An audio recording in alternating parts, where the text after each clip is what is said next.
butuh tenaga yang luar biasa.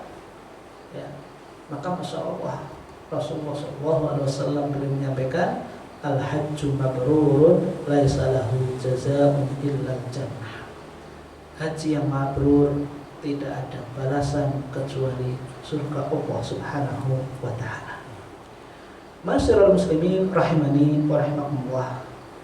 Berbicara mengenai haji, berbicara mengenai Islam, berbicara mengenai baginda Nabi Muhammad SAW, kita tidak akan terlepas dari sosok seorang yang mulia, Ibrahim alaihi salam.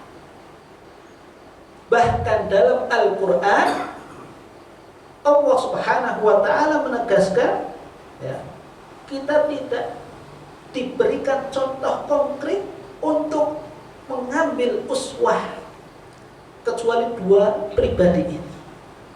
Siapa beliau? Ya, baginda Nabi Muhammad SAW, dan yang kedua adalah baginda Nabi Ibrahim alaihissalam.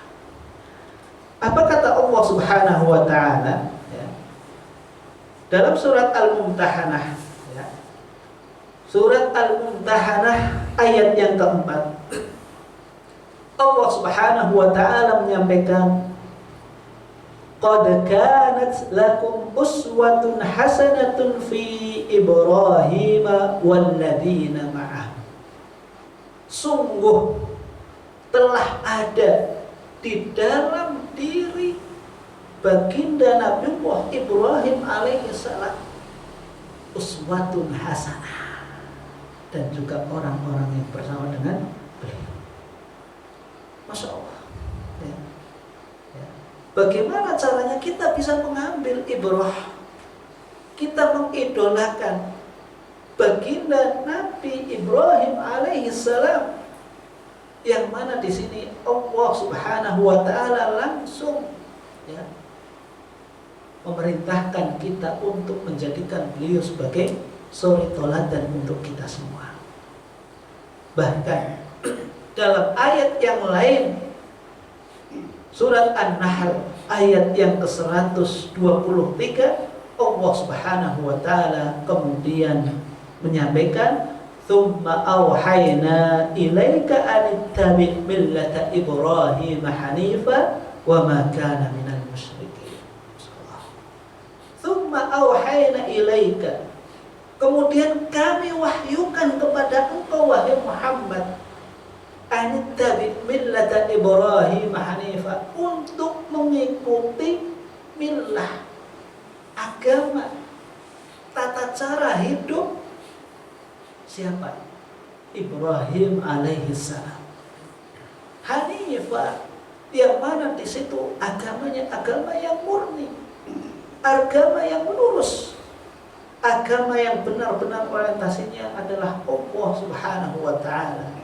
Wa ma kana minal musyrikin, dan tidaklah beliau termasuk orang-orang yang berbuat syirik.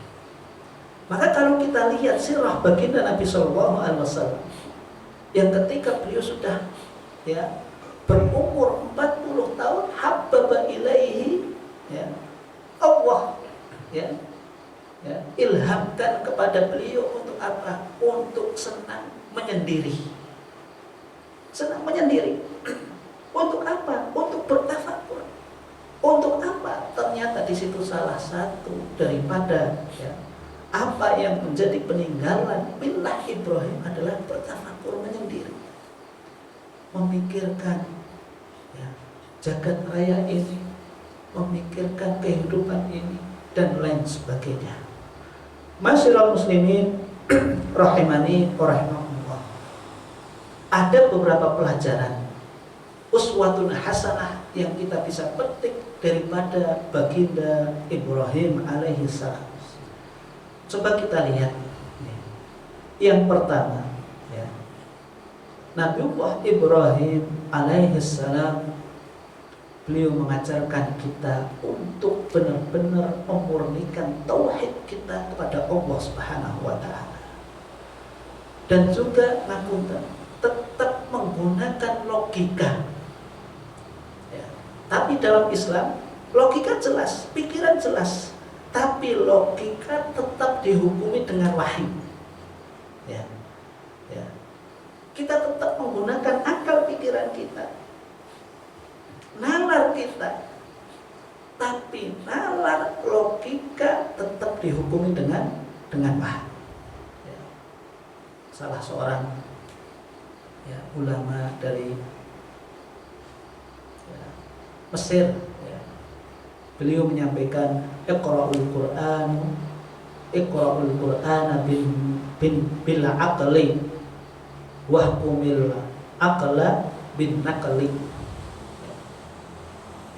Bacalah Al-Quran dengan akal dan hukumilah akal dengan Al-Quran itu sendiri, dengan wahyu itu sendiri.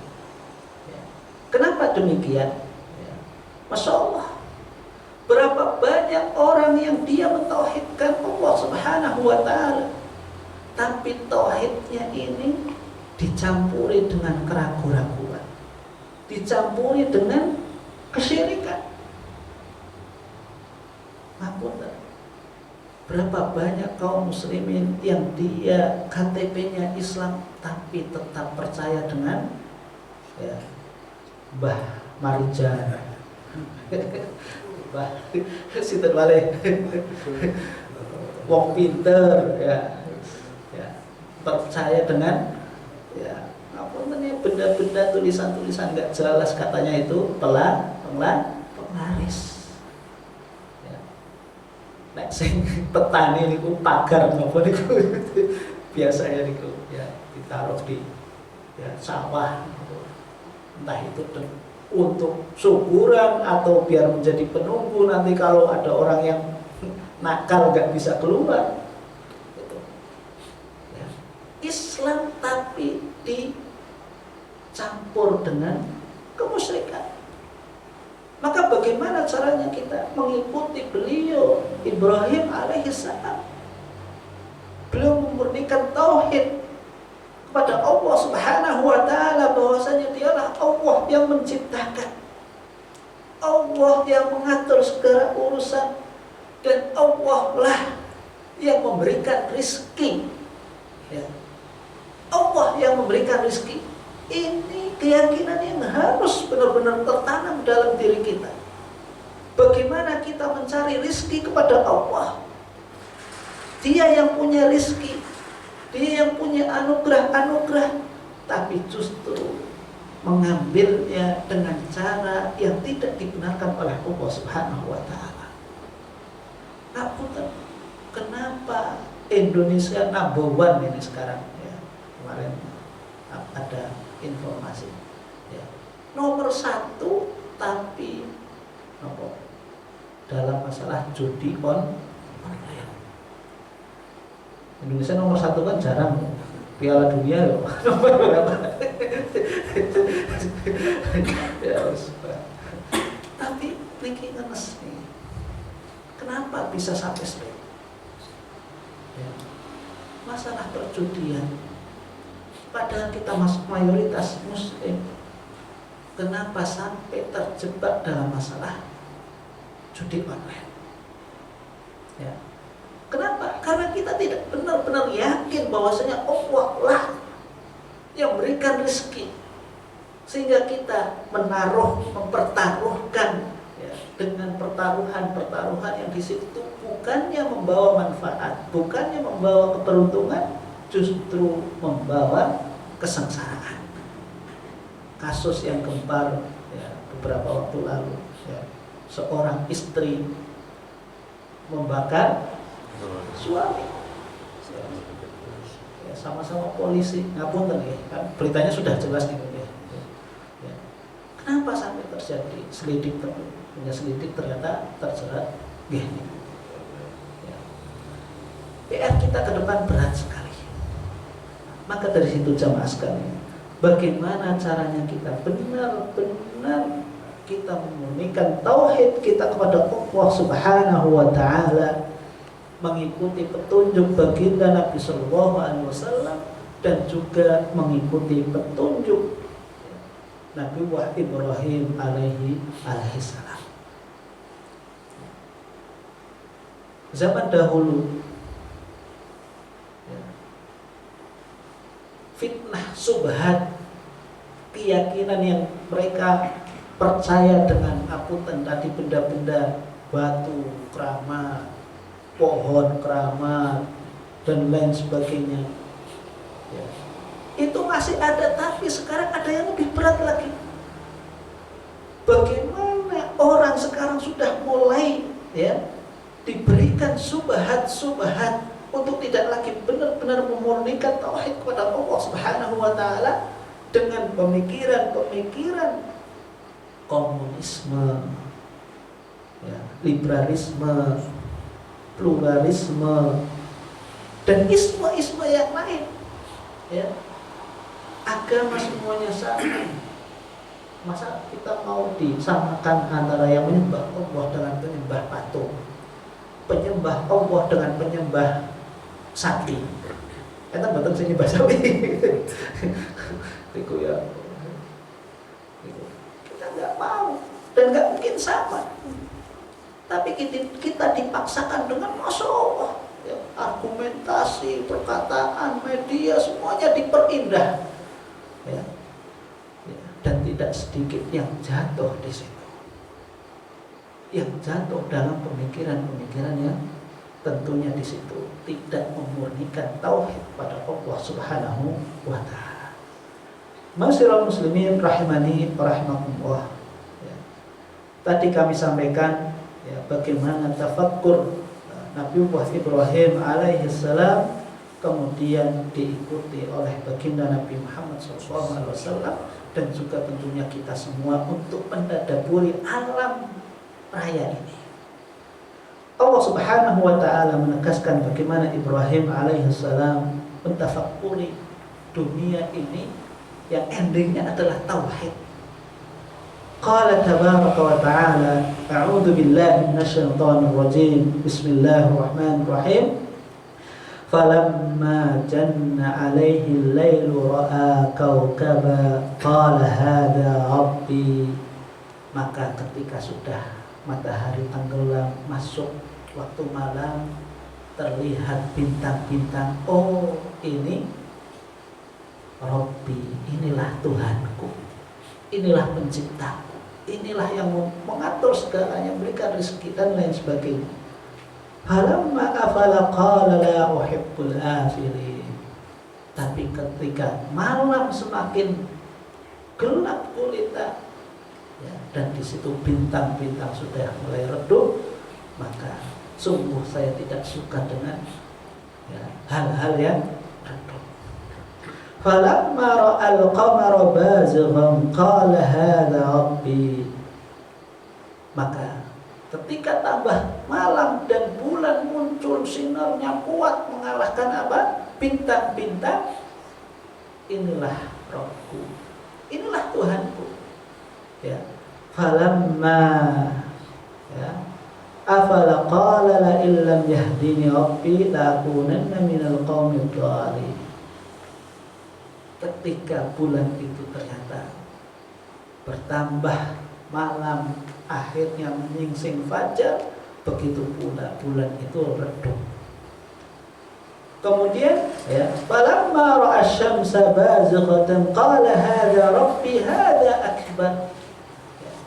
Ketika malam telah berlalu, kemudian datang siang, yang di situ matahari terang benderang dan ini lebih besar. Maka qala hadza rabbi, inilah Rabbku. Ya. Falamma afalat qala ya qaumi inni bari'um mimma tusyrikun.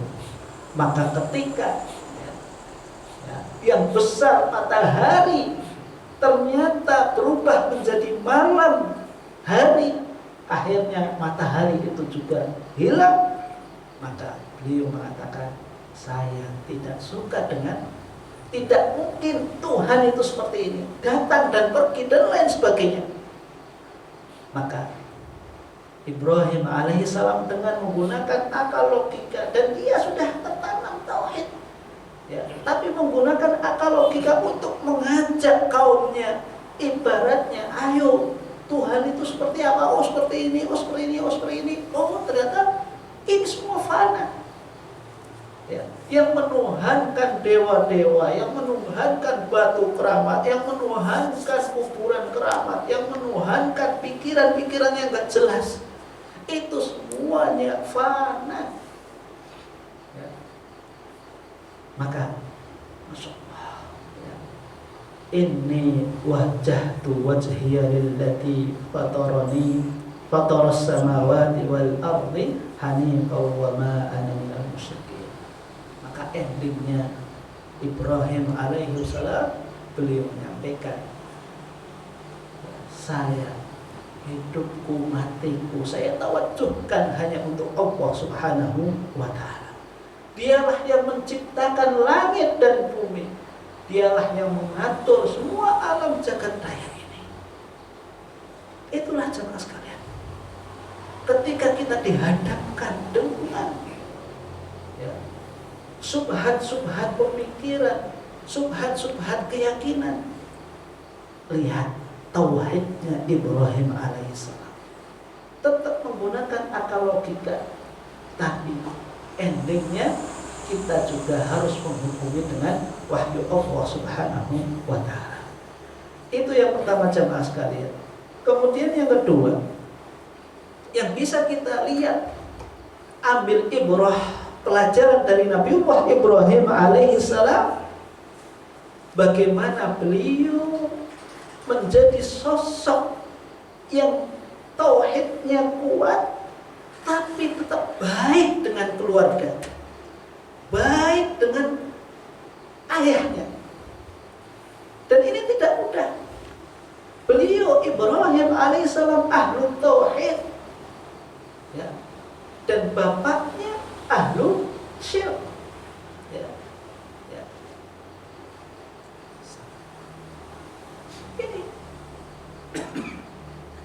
Ini yang terjadi jemaah sekalian. Ya. Berat. Tapi bagaimana Nabiullah Ibrahim alaihissalam, beliau tetap waghfir li abi innahu kana minadh dhalin. Beliau berdoa, mendoakan ayahandanya, dan saya akan berusaha untuk memintakan ampun untukmu wahai ayahandaku, ya, karena engkau sesungguhnya termasuk orang-orang yang sesat.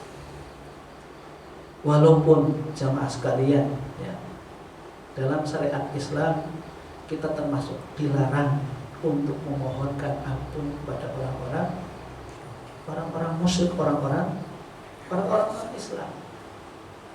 Ya. Yang kita diajarkan adalah permohonan untuk mudah-mudahan mereka mendapatkan hidayah. Bahkan Rasulullah sampai itu ditegur pun, ya, ditegur oleh Allah Subhanahu wa ta'ala untuk tidak memohonkan ampun.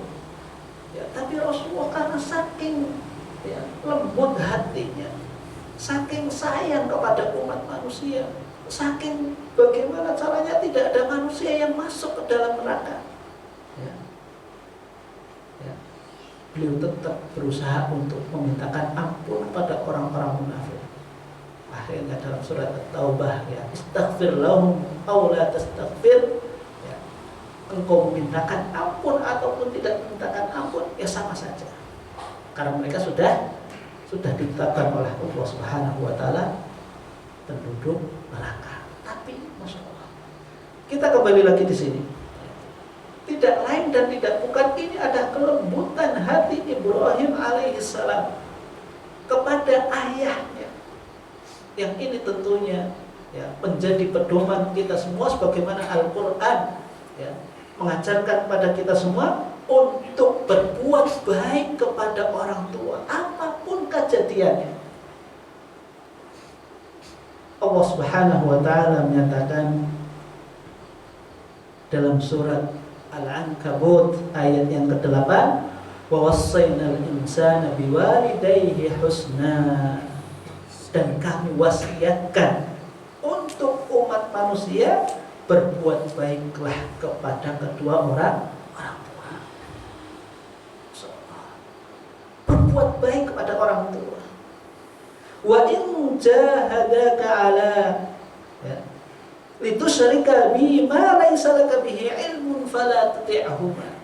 Dan ketika kedua orang tua ini mengarahkan, mengajak, mendidik untuk berbuat syirik kepada Allah Subhanahu wa taala, maka jangan ikuti mereka. Wasahibhuma fid dunya ma'rufa dalam surat Luqman. Tapi di sisi lain tetap ya, pergaulilah kedua orang tua dengan muamalah yang baik. Masya Allah. Jangan sampai kita yang mungkin berbeda keyakinan dengan orang tua kemudian musuhan sampai ya, musuhan yang ya, apa, bunuh-bunuhan, caci-cacian dan lain sebagainya. Itu ya nggak mengapa, tapi ketika memang dihadapkan di medan perang, sebagaimana para sahabat di perang Badar, coba kita lihat. Ada seorang anak yang bertemu, oh di sini muslim, di sini kafir, anaknya muslim, bapaknya kafir dan lain sebagainya itu. Tapi ketika di zaman damai seperti ini, tetap wasahibhuma fid dunya ma'rufa. Tapi yang ngeneskin ya, orang tuanya muslim, orang tuanya baik, orang tuanya soleh, dan sang anak juga muslim, tapi kenapa kok mendurhakai orang tua? Tapi kenapa kok tidak berbuat baik kepada orang tua? Padahal Ibrahim alaihissalam orang tuanya musyrik, orang tuanya non, itu pun tetap berbuat baik. Masyiral muslimin rahimani rahmatullah. Maka marilah kita mengikuti baginda Ibrahim alaihissalam bagaimana berbuat baik kepada orang tua. Masyiral muslimin rahimani rahmatullah. Mari kita lihat pelajaran selanjutnya di sini. Ya. Yang bisa kita petik dari Nabiullah Ibrahim alaihissalam, yang mana dia menempatkan diri sebagai seorang anak yang tetap berbakti, tetap baik kepada orang tua, dan bagaimana beliau ketika sudah menjadi seorang ayah, yang beliau juga ternyata menempatkan diri sebagai seorang ayah yang baik, seorang ayah yang lembut ya, kepada anaknya. Dalam surat As-Saffat ya, Allah Subhanahu wa taala memberikan gambaran bagaimana baginda Nabi Ibrahim alaihissalam mengajak putranya diskusi, mengajak putranya untuk bermusyawarah. Padahal beliau sangat mampu langsung, saya diperintahkan Allah nyembelih kamu, ayo sini. Orang belum diperintah Allah loh, ibaratnya seperti itu. Ya. Tapi bagaimana, masya Allah? Ya. Allah Subhanahu wa taala menggambarkan, qala tabaraka wa ta'ala, a'udzu billahi minasyaitonir rajim, falamma balagha ma'ahu as-sa'ya qala ya bunayya inni ara fil manami anni adbahuka fanzur madza tara. Masyaallah. Maka setelah anak tersebut mulai ya, besar, mulai ya bisa bantu orang tuanya, ayo ke sawah, ayo ini carikan ya kayu bakar, ayo bantu ibu. Udah enak, seneng-senengnya anak ketika sudah seperti itu, bangga-bangganya anak sudah seperti itu, apalagi berprestasi, apalagi nurut. Masya Allah, orang tua pulang mungkin dipijeti, Pak bikin teh, Pak bikinin kopi atau Masya Allah, senang-senangnya itu. Tapi apa? Beliau menyampaikan, wahai anakku, ya bunayya, ya, ini panggilan kasih sayang. Ya, nah, ya, bahasa Solo niku ya, bahasa kita nopo nak, nopo tol, tole. Ya bunayya inni ara fil manam, saya melihat dalam mimpiku saya diperintahkan untuk menyembelih. Fandur madza taroin. Maka apa pendapat? Apa sih pendapat? Inilah sosok ayah yang baik, sosok ayah yang bijaksana, sosok anak yang tidak otoriter. Karena kadang-kadang kita, masya Allah sebetulnya bagus, ya. Ayo sholat, langsung sholat saya betul. Tapi perintahnya kan, ayo sholat, kan bisa dengan perkataan yang dan cara yang baik. Ya, nah, masya Allah, ya, pengen sukses dunia akhirat, ayo sholat bareng bapak. Tapi tidak, orang-orang sekarang ini bapak-bapak kadang-kadang, ayo sholat sana itu udah masjid, tapi masih di rumah sambil rokok sambil ngopi. Ya, itu yang terjadi. Ya, masya Allah. Kadang memerintahkan kepada kebaikan, tapi ya, tidak dengan cara yang baik. Di sisi lain juga tidak mencontohkan dengan yang baik. Maka masya Allah, ya, ya, hasilnya adalah sosok anak yang soleh, sosok anak yang penurut, sosok anak yang akhirnya menjadi nabi, ya, di tanah Mekah Mukarramah yang dari ya, silsilahnya nabi terakhir yaitu baginda Nabi Muhammad SAW lahir daripada silsilah Nabiullah Ismail alaihissalam. Jadilah orang tua yang lembut, orang tua yang baik, karena Rasulullah SAW beliau berpesan, khairukum khairukum li ahlih wa ana khairukum li ahlih. Sebaik-baik kalian adalah yang paling baik untuk keluarganya, dan saya adalah orang yang paling baik untuk keluarga. Baik di sini ialah baik untuk perkara dunia dan tentunya baik untuk perkara akhirat. Terakhir jemaah sekalian,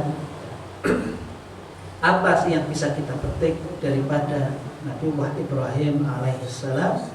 Ya. Selain sebagai seorang ayah yang dia bijaksana, beliau adalah sosok seorang ayah yang benar-benar perhatian dengan nasib anaknya, nasib keturunannya. Ya. Allah Subhanahu wa Ta'ala, ya, beliau menyampaikan dalam surat Ibrahim, ya, masya Allah, bahkan termasuk beliau diabadikan namanya menjadi salah satu surat dalam Al-Quran. Ya.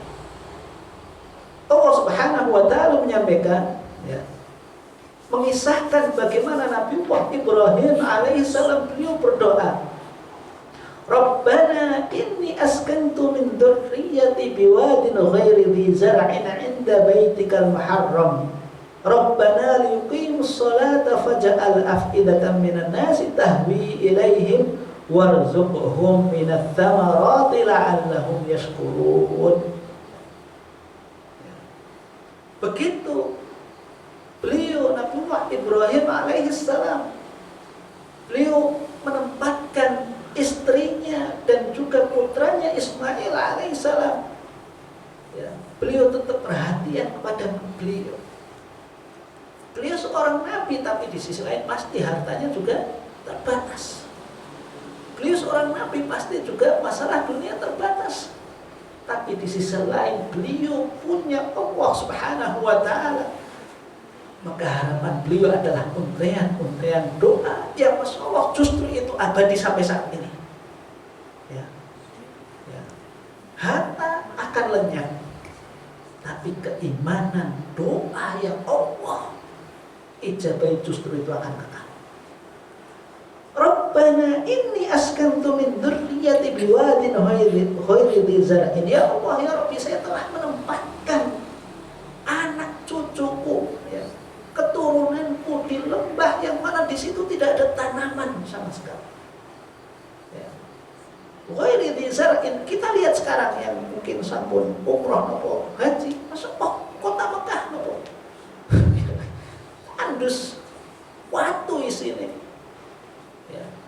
Rabbana liyuqimus shalah faj'al af'idatan minan nasi tahwi ilaihim ya Allah, supaya mereka tetap sholat, tetap terikat kepada Engkau ya Allah. Anak cucuku ini tetap beribadah kepada Engkau ya Allah. Faj'al af'idatan nasi tahwi ilaihim, jadikanlah hati-hati manusia itu condong, senang dengan mereka. Maka sampai saat ini ngapunten, siapa sih seorang muslim yang tidak ingin untuk umrah, untuk haji, untuk bisa ziarah ke kota Mekah, untuk bisa melihat Ka'bah? Siapa? Bahkan yang sudah berkali-kali tetap pengen. Ya. Kisahkan ya, orang-orang Malaysia itu, mereka kerja setahun itu hanya untuk apa? Ngumpulin uang supaya bisa umroh setiap tahun. Ya, tetap bisa umroh terus, Masya Allah. Ya. Kita kadang-kadang ya, punya dana sekian, lebih senang untuk beli motor Vario, motor NMAX gitu. Ya. Padahal bisa untuk kesana. Tahwi ilaihim ya warzuqhum minat thamarat, dan berilah mereka rezeki dari buah-buahan. Ya. Ini kayaknya nggak masuk akal. Di awal disebutkan lembah yang tidak ada pohon-pohonan, tapi di ujung doa di situ ya, berilah mereka rezeki dari buah-buahan. Ya, sekarang apa yang tidak ada buah-buahan itu? Dikabulkan buatan kira-kira doanya Ibrahim alaihissalam? Didoakan. Inilah bentuk perhatian seorang ayah pada anak, perhatian urusan akhirat, yuqimus shalah, dan perhatian untuk urusan dunia, warzuqhum minat thamarat. Kita sebagai seorang ayah juga demikian. Jangan sampai kita hanya mengharapkan anak kita sukses, masuk perguruan tinggi yang Masya Allah terkenal, yang bergengsi, kemudian mendapatkan pekerjaan yang fantastis. Tapi mungkin kita lupa tidak mentarbiyah dengan tarbiyah keimanan, tarbiyah untuk mendekatkan diri kepada Allah Subhanahu wa ta'ala. Mungkin sukses di dunia, tapi di akhirat ya merana. Atau juga sebaliknya jemaah sekalian, semangat memasukkan anak ke pondok, semangat memasukkan anak untuk bisa belajar ngaji, tapi tidak ditarbiyah bagaimana caranya berbekal di dunia ini, bagaimana mengurus ekonomi, bagaimana untuk bisa mandiri. Akhirnya apa? Masya Allah. Ya, ini juga ya, termasuk PR di kami. Ya, kadang-kadang ya, kami juga mendapatkan ya, masukan-masukan dari wali santri. Ya Ustaz, ya, kenapa anak ketika liburan di rumah bukannya bantu orang tua sholat be, malahan kudu dibangunkan. Ya. Habis makan bukannya dicuci lah, ibu harus nangis-nangis dan sebagainya. Kadang-kadang sering itu. Ya.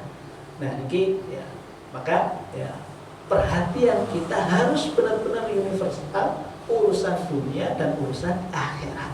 Rabbana atina fid dunya hasanah wa fil akhirati hasanah. Demikian jamaah sekalian, 4 pelajaran yang kita mudah-mudahan bisa kita ambil faedahnya, supaya kita menjadi sosok-sosok pribadi yang mukmin, muslim, hanifah, dan juga sukses di dunia, sukses di akhirat, sukses menjadi seorang anak, dan juga sukses menjadi seorang ayah atau orang tua. Jazakumullahu khairan katsira. Apabila ada satu dua hal yang kurang berkenan, kami maaf. Subhanaka la ilaha illa anta astaghfiruka wa atubu ilaik. Wassalamualaikum warahmatullahi wabarakatuh. Waalaikumsalam warahmatullahi wabarakatuh.